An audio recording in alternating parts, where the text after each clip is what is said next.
Okay, here's my Openshift single node deployment. Obviously this could be a cluster as well, and typically would be for production. I have a new interface I've attached called ENS19, which will effectively be a trunk down to my CX10000 switch. Down here I have VLAN 10 already created. I think it's 192.168.10.1. Let's have a look at that interface as well, see how that's configured. We need to make sure that we can get, say, a container from here to here attached to VLAN 10 and setting traffic down in this direction. So it needs to be isolated from container container 1 to container 2. So let's just test that we can do that. Let's have a quick look at the switch config. Okay, so we have this here, we have IP local proxy ARP configured. Okay, the MAC address is this one here. So 2F00 is where it ends in. Okay, 2F00. That's right, okay. Now the first thing we need to do is create a VLAN, a logical VLAN interface on our worker node and nodes if we have more than one across the network. So we're going to create an interface over here called VLAN.10. It's going to be bound to the ENS19 interface. Right, so here's my Openshift machine. I've already configured. Okay, paste that in here. So you're going to add a new interface called VLAN10 using the ID of 10 to ENS19. Okay, and here it is here. So it's up and it's bound, so VLAN10 bound to ENS19. Great. Now we need to define a new network attachment definition inside Openshift. So this is our Openshift server here, the control panel, networking attachments, create a new one. So I've got that pre-configured here as well.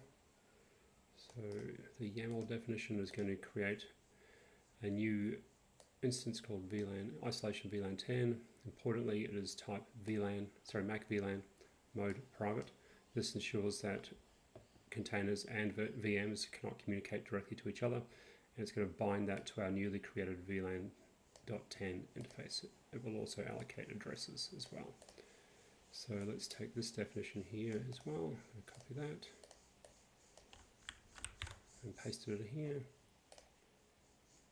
Right, and I can look at the config again. So it actually does build a few extra things out as well. So the important things here is this is leveraging the MACVLAN interface type. Now we're going to create a pair of containers under workloads, pods. I'm going to create a pod, and again I've already got the YAML pre-built over here, so this is just using an Alpine instance. It's going to attach it to my newly created network definition. Oop, didn't cut and paste it. Copy. Radio. Okay, this is going to be called Alpine 1. Let's create in that one. Let's make another one.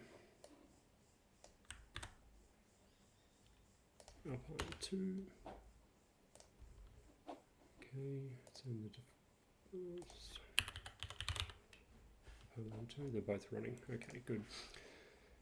Let's log into this first one.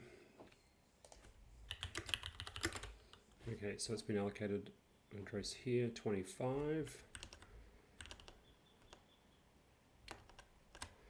So our first machine over here has got .25. And this guy here has got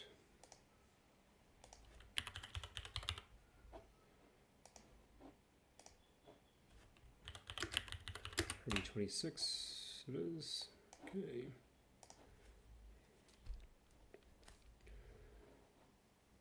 And we know that our default gateway here, 10.1, has a MAC address that ends in 2F00.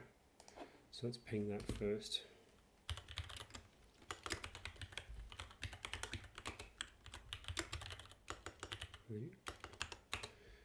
should have this here.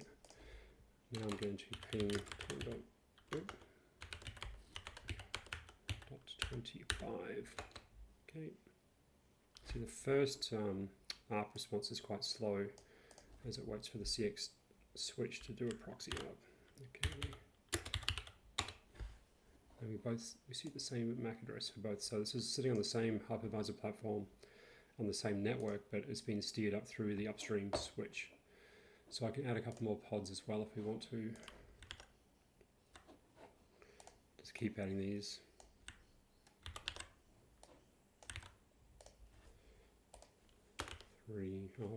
One, two, three.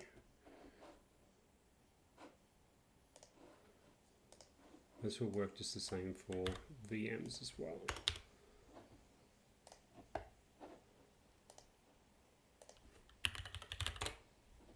Okay, they're all running. So 4 has got.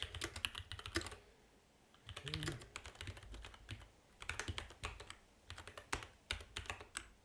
25 was the first one. 6, 7, 28 is myself. Okay, so we see the same MAC address for each of them. Great, that's how simple it is, using the MACVLAN CNI to steer traffic up through the upstream CX 10000 switch. Thank you.